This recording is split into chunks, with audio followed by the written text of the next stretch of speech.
Yeah. Hello, good evening, and welcome to this exclusive interview with author Ravindra Garimella. Hello, sir. Welcome to the literature today. Um, Namaskar, and it's my pleasure.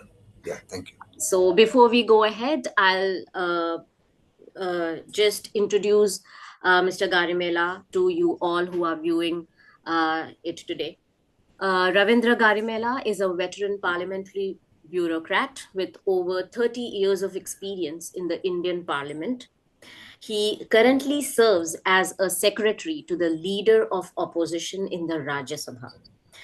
Garimella has held key roles, including joint secretary legislation, and has international exposure through fellowships in the USA, UK, and Australia.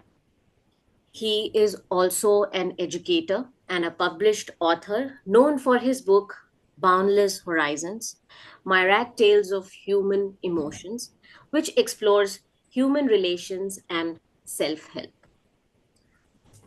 Welcome once again, sir.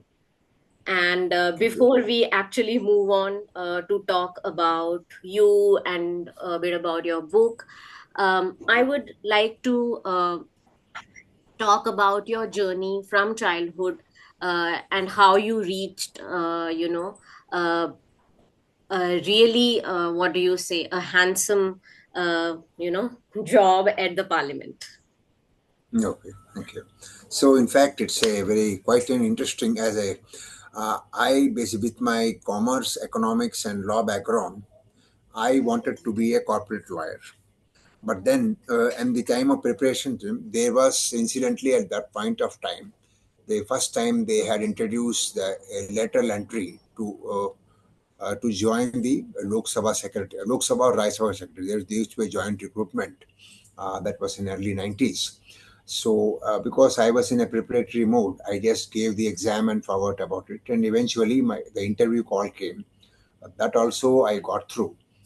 When I got selected, then it was a view was taken better to be on the right side of the politicians rather than on the other side. So that's how my journey started in uh, mid 20s. In fact, I was straight from law school.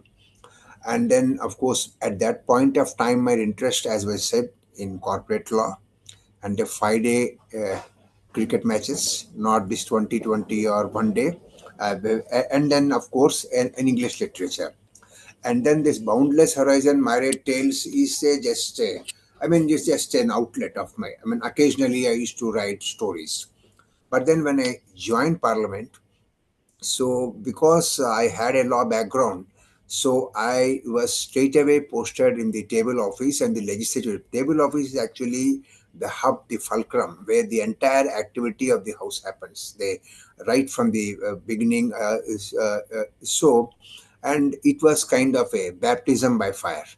Straight away because I was not even into public speaking or speaking to people because I was mostly confined to the law library in the North Campus in DU, and then doing my own work.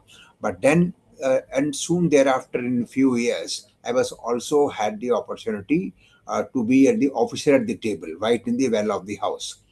And then my good fortune, when I look back, I have been singularly fortunate because ours was a bridge generation. The old timers were still there, and not what to speak of AI, even the computers and this net was not there.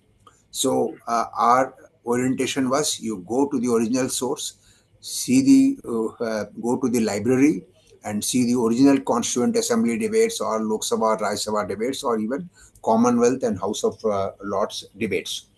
And being at the table of the House, and then there was the old time officers.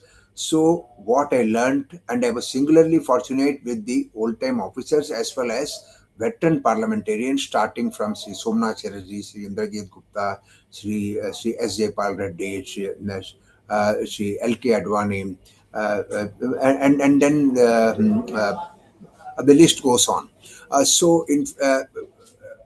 And then also with the directly with the speaker, starting from Sri Shivaraji Patil to Sri Om Birla. So with that, what the advantage was that I got to see for the first time how vibrant our Indian democratic polity was. So being at the table, I was an eyewitness account to various, the growing and evolution of our democracy and the challenges with our democratic system faces and how it copes. So, in fact, one day I because in my very first week at the officer at the table, I saw a member of opposition vociferously raising a matter.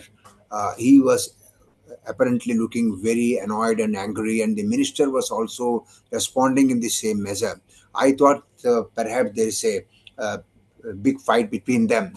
But when the house adjourned for the recess, the minister just called the member and said, "Let's come, let's have a cup of coffee." So what was there on the floor of the house was the opposition member was raising a issue on behalf of the people from their perspective, and the minister was doing. So that was their political roles which they were doing. So that came as a first, because the political fraternity, when they ultimately they work for the welfare of the people. And then since I had the, though of course it was a very challenging task, talking to so many members, and one of our this that I have to keep my eyes and ears open and keep my mouth shut to the extent possible, and all members, irrespective of which political party they belong, they are all important to us. It's so there is no perspective of ruling party or an opposition party. And moreover, I mean that kind of an interaction, so that led to me, so I got instinctively involved, and that was a turning point as far as my career. And since I had the benefit of having the exposure with the senior parliamentary and senior officers with a long rich experience, and then so I got to learn, and I am beholden to them for taking me into confidence, reposing faith in me. So that is so. And at one point of time, I still remember, that was the summer of 1995. I was just mulling over. I should have been a corporate lawyer, and now where I am now, one of my very senior officers, who has been always been a mentor, he says, "A day will come when people will recognize you for parliamentary privileges and anti-defection law." Thereafter, I never looked back, and that was the day. And it is today. It's now what you say. It is. Decades long ago.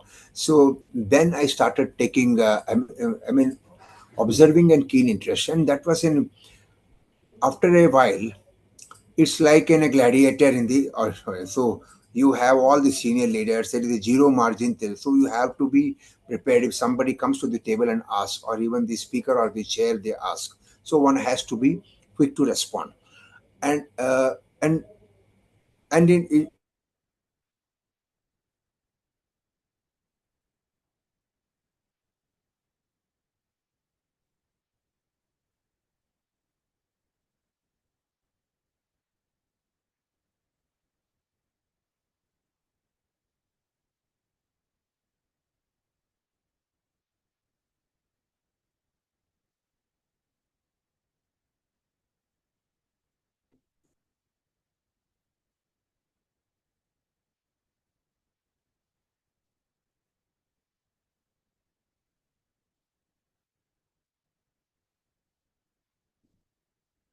Sir, are you there?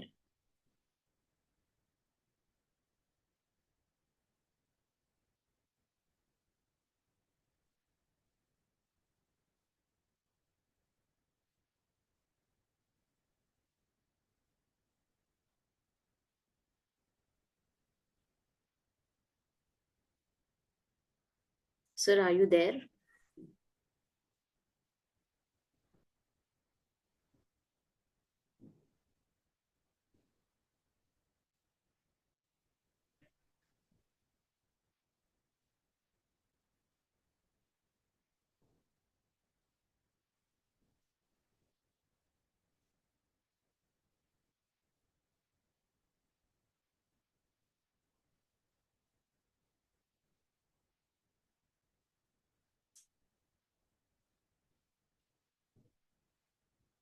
Sir, are you there?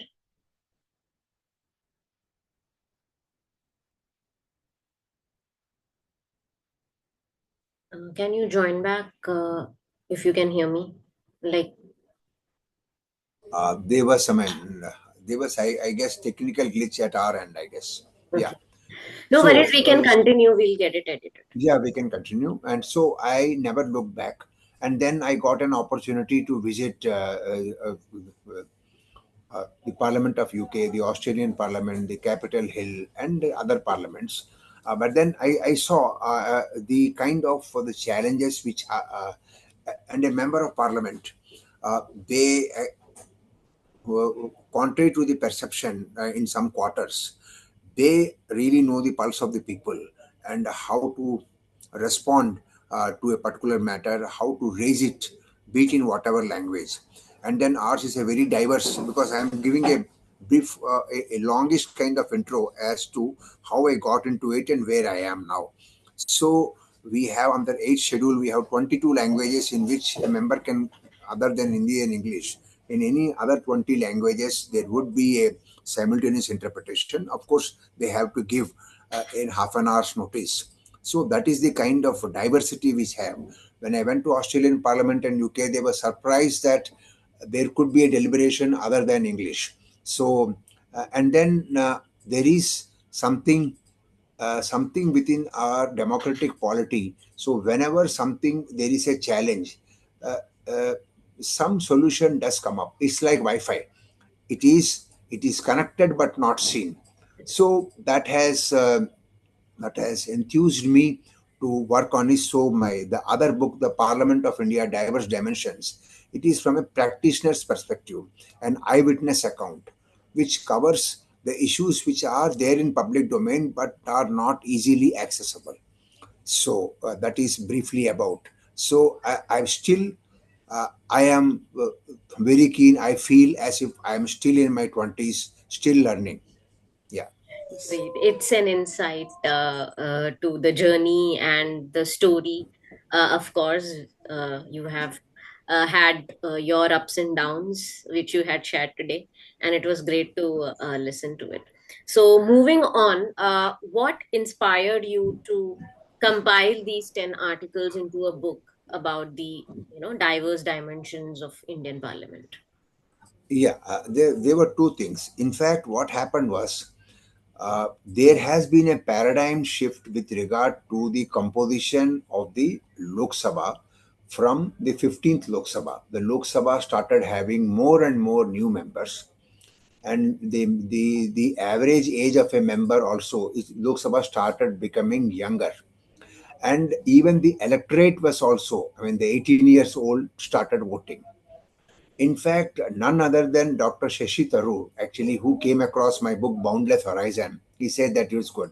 He came that it was his second term in 16th Lok Sabha, that was from 2014 to 19. He says, why don't I come across with a book which would be actually useful for all the parliaments? So working on that, I am working on my third book, which is about to be out in 3 months or so, A to Z of Parliament.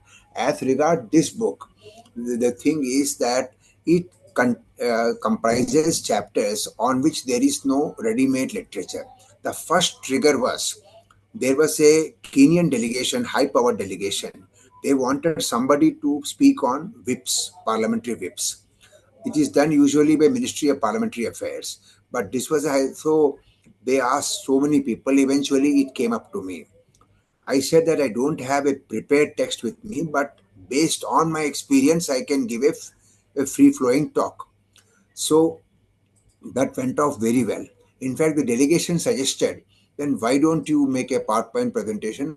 Why don't you start writing on this? Then I started digging deep. Then came across the whips actually was used by Sir Edmund Burke in House of Commons in 1769. Of course, whip is an hunter terminology. He said that let us whip in the members from anywhere in Great Britain up to Paris to come to the House of Commons. So that is how. So that article I have been writing for the Parliamentarian brought out by Commonwealth Parliament Association in London. So it was published there. So then the whip is a person, a office bearer of a party who issues directions, and whip is also a direction. So a whip issues a whip. Like they say, three-line whip has been issued. So there is one-line whip, two-line whip, three-line whip. So this is one thing. There was no literature at all. So it took me a while to compile. Then it occurred to me, it's not just an article. Let me start writing on those topics on which there is no readily available literature. Like, why do we call it a well of a house? Catching the eye of the speaker, or like uh, uh, crossing the floor. And then why is the color of the lower house green in Commonwealth parliaments and that of the upper house red?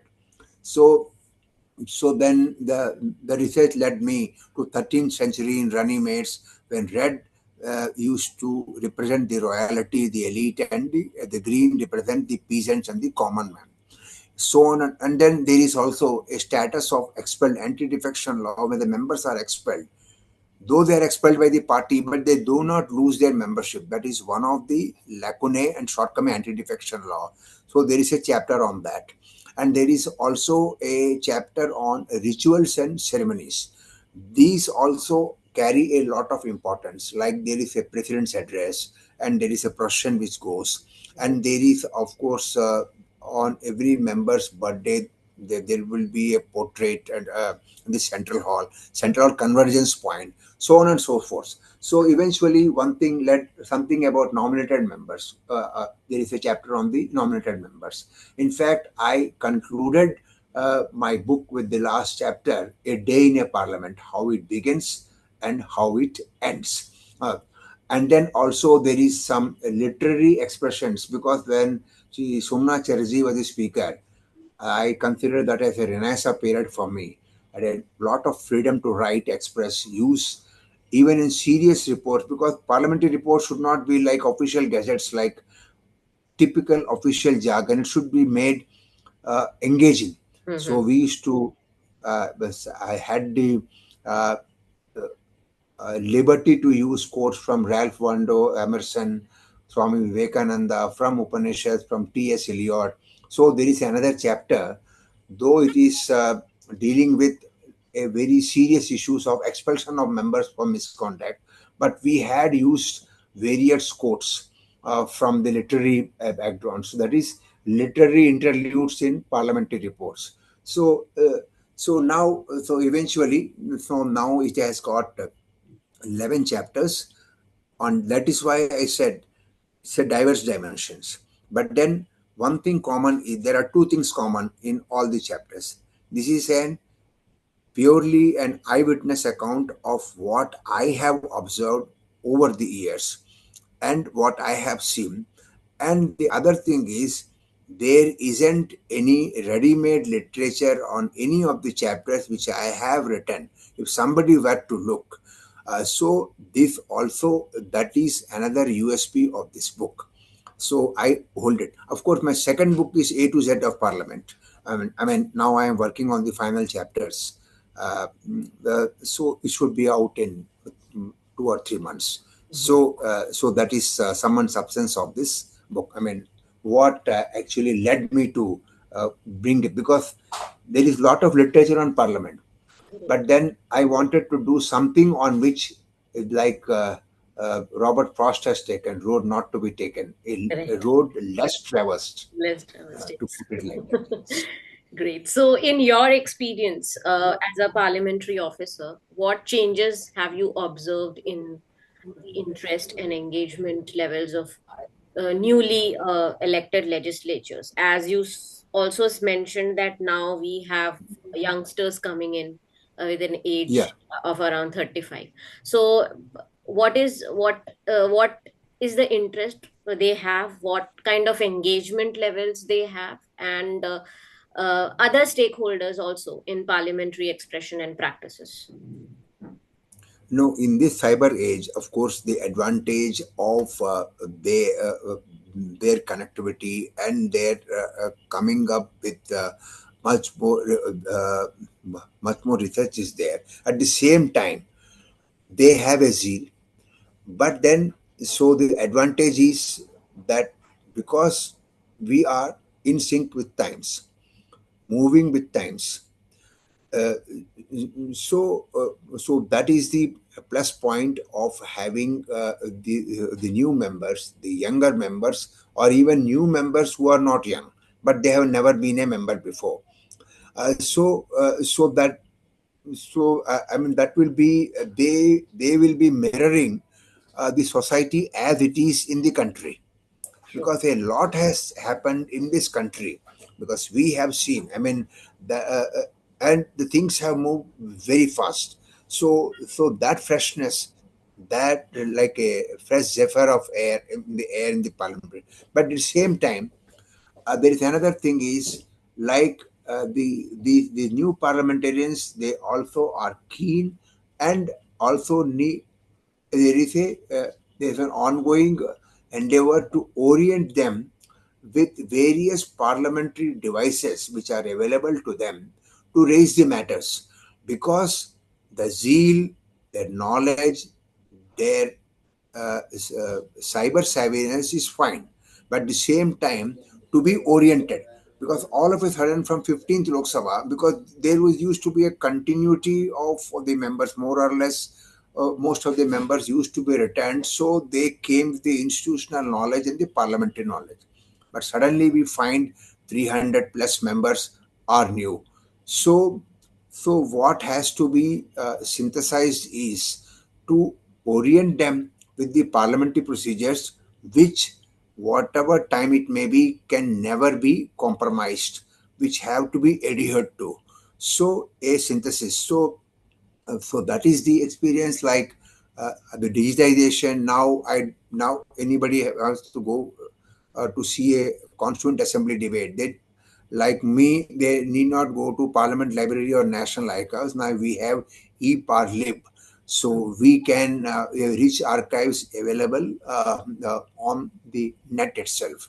So that is another advantage, and connectivity, and can of course easily convey their things more effectively. But at the same time, the parliamentary traditions, the rules and procedures, the awareness, that can never be compromised or ignored. So that is where we are at this moment, Okay. and So, that is yeah. yeah, yeah, sure, sure. Go on. You were saying something. No, and that is the endeavors, like people like me, or all the old timers who had to act as a buckle or a bridge to connect these two. I mean, both have their advantages, but then to also inculcate that. And I'm glad I got this platform also to put it across. Yeah. Great. That is great. It is really very, what do you say? It's very knowledgeable at the same time, because we as public do not have access to what happens inside the parliament. Of course, whatever is broadcasted is it is, but apart from Mm. that, what happens behind the scenes is, I know there are so Yeah. many people working behind the scenes for a thing to happen. But yes, this is really knowledgeable from coming from your end. So, could you elaborate also on the historical influences from the British speech from the throne on the Indian president's address? And how do cultural and political contexts differ in these traditions? Yeah, I mean, that's a very good question. In fact, we have adopted the Westminster system, but at the same time, we have also adapted to our Indian ethos and culture. Like there is a speech for throne, speech from the throne that the queen used to give, now the king gives. But then so we don't have a monarchy in our country, as everybody is well aware, but we do follow the Westminster system. So while Australia, they still their head is the crown, but in India it isn't. But in Article 79 of our Constitution, it says that Parliament comprises of the President of India, the Council of States, and the House of People. Interestingly, the words Lok Sabha and Rajya Sabha are not mentioned in the Constitution. They are in the rules of procedure. So the role which the monarch does I mean, they would address the members of both the houses of Commons and Lords. Uh, uh, uh, it is an yearly ritual uh, that is being done by the President's address, which is done in the Central Hall now in the new Parliament building, Lok Sabha chamber, because there's more space. So that would actually, even though it's a President's address, it is the address. Uh, it is actually a vision statement of the government which the president gives, because president is also an executive head under the terms of article 53 of the constitution, head of the state, but president is also a part of the parliament. So that we have adapted, and that goes to the wisdom of our the framers of our constitution, that following the Westminster system, we have also adapted at the same time to our ethos. Like, we don't keep a wearing of wigs, the robes has been done away with, because when the India became independent, it was basically an agrarian society. So it is that it should now. So the officers at the table, they will wear a buttoned up Indian tunic, and then of course even in House of Commons with the modernization committee, they have done away with wearing of the whips and the robes, but in Lords it is still being continued. But at the same time, some parliamentary traditions, like that is what my one of the chapters in my book Parliament of Diverse Dimensions says, rituals and ceremonies, they have their own importance, because an institutional regard actually comes, if you see from a common people's like a, these rituals and ceremonies are not any vain exercises. They are required to instill the regard for the institutions like parliament among the people of the country. In fact, so that we have adopted, like there also there is a procession of the king coming to address. We also have a presidential procession. Uh, and then we have also followed the tradition of the parliamentary privileges, which cannot be compromised, freedom of speech and immunity from anything said or any word given by a member in the floor of the house. uh, uh, so, uh, and then we have also innovated, like we have a clamor for time, a calling attention motion, one of the parliament devices, Indian innovation. There's one thing called zero hour. It's a procedural arrangement actually. While in Australian parliament, they asked each of the participants to talk about the challenges. I said that Indian parliament is not merely for pass, passing of bills or making laws. It is also a grand forum for the members to speak. Members, they say there is a clamor for time. Even we have a full-fledged parliament devices. Members say, "हमको सुन तो लें," even though, I mean, just being heard. So that is one of these thing which we have innovated. Say, a big debating forum. Now with the televising and having live stream, so people can straight away see what their members are doing, or they will obtain a link of that and share with the people. So that is how we have we have adopted the sacrosanct principles and traditions of the Westminster, but at the same time we have adapted right in the 50s itself, but we have gone ahead right from 1990s actually. Like at that time, first time Mhm. they started an experimentation of televising the proceedings, partly question hour, one day Lok Sabha, one day Lok Raj Sabha. But then in their committees are open to public, but our committees are still in camera, and we have a good reason to do that. So in that way, depending upon the needs of this country, the diversities.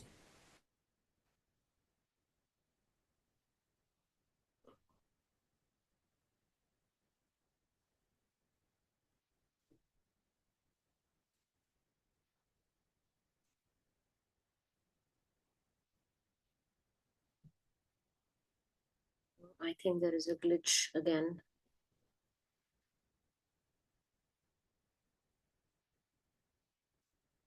Hello. Yeah, Yes, yeah. I Yes, can sir. hear you. So, but then the Indian Parliament has come up with that. I mean, that is something which our people should be aware of. The particularly the youngsters, because ours is the youngest country in the world. We have the largest number of youth. That is the biggest asset which our country has, and they are our future, including people like you. So you should be aware of how vibrant our democracy. So what is being just shown on the TV is not actually the picture. Correct. Our parliament is really working, cutting across the party lines. I'm not holding a beef from this party or that party. I say parliament as an institution has been uh, uh, uh, doing a great job within the format which is given, and then coping with the challenges. So that would be my response. Great. That's so much of knowledge about what happens behind the scenes in the parliament. And as you rightly said, we should be aware that yes, parliament as an institution is working towards the development of the country as well. So I would like to quickly do a rapid fire with you. Most Sure. most surprising fact you discovered while writing the book. The surprising fact which I have discovered while writing, Mhm. the surprising fact which I have discovered writing is that the when I started looking up for the various, there's a chapter on parliamentary expressions and things. So I just started to see why it is red or green. That led me to, I mean, there has been like well of the house. So the surprising fact, even I was pleasantly surprised where my research is leading to. And then the surprising is, oh, so that was the reason why this has happened. And then I became even more enthused. Now it is all the more important that I have to put it in in my book, like the word budget. Budget is the French word. Boucher is a pouch, and then the anglicized by the British as budget, which the Chancellor of Exchequer used to bring his paper. Now budget is a household, even for the हमारा budget बिगड़ गया है. So these are some of the interesting facets which actually, this is just an example.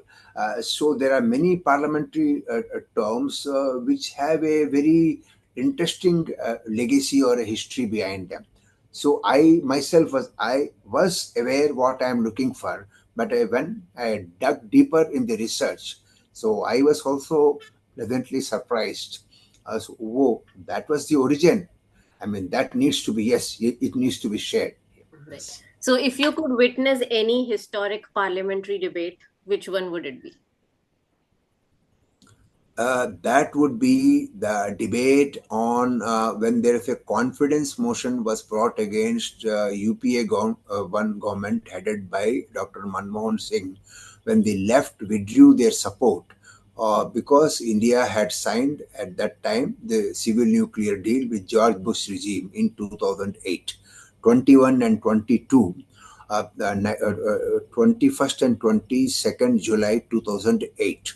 So that was really, there was a synergy, and that was a live telecast. And that day the Lok Sabha television had the higher TRP rating because it was a cliffhanger how it will vote in, not only the outcome of that voting but also the debate.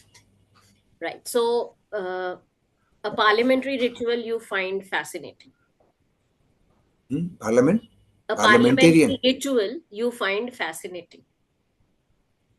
parliamentary issue. Sorry, Ritual, I couldn't get you. ritual, Ritual. yeah, which you Ritual. find Parliamentary fascinating. ritual which I find fascinating. Yeah. The parliamentary ritual which I find fascinating would be the we have a ritual like on every senior parliamentarian's birthday, like whether it is Dr. Ambedkar or Maulankar, there is a ceremony of offering floral tributes in the central hall. Now that is done in the central hall of the old parliament building, now rechristened as Samvidhan Sadan. I find it fascinating because I mean that is something they have come and the members come. That is an occasion to, and then every nook and corner, every brick and stone, not brick stone rather, uh, uh, is resonates with a history. So I find because when the floral tributes happens, again I feel as if you know. Uh, I feel the history in my bones, whosoever is in the central hall. That never fails to fascinate me. Right. So, favorite quote about democracy?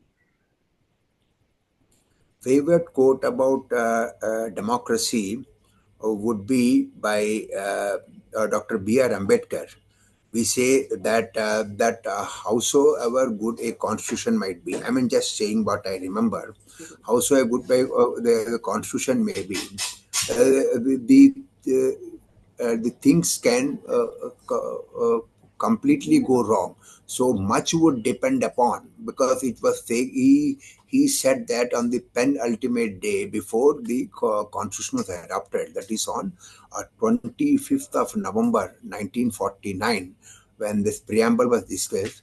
He said that so we have to be very very cautious to uphold the parliamentary traditions. So howsoever uh, so what will rely upon is the parliamentarians who will in future who will run the parliament. So it will depend upon. It's not only that we have a good constitution that everything is secure. So howsoever good a constitution might be, much would depend upon. The things might go wrong if it is not adhered to properly. So what is required is to adherence of the parliamentary traditions. Right. So that constantly stays as a reminder. Yeah, and I think it is important because obviously, from the point of view of the preamble is written, it is, and it will always remain important as generation comes and Exactly. goes uh, into the parliament and out. It was great And having also, I you. were to add Yeah, the Tryst for Destiny speech of Pandit Jawaharlal Nehru. yeah, The of Tryst for course. Destiny speech. Yes. That always, yeah, you were saying something. Right, that's great. And it was lovely having you here today. And we are looking forward to your next book as well, A to Z, about the parliament. And I think it is also going to give us some great insight on what parliament does or what happens in the parliament, right? Because the normal public is not aware of how much hard work goes inside there. Thank you so much for joining us, Mr. Ravindra Garimella. It was an honor to interview here today. Thank you to Literature Today for giving me that opportunity, and it was great to have you here with us today. It had been my pleasure as well. And thank you for the opportunity. Have a good day. Right. Namaskar. You too. Thank you. Bye bye.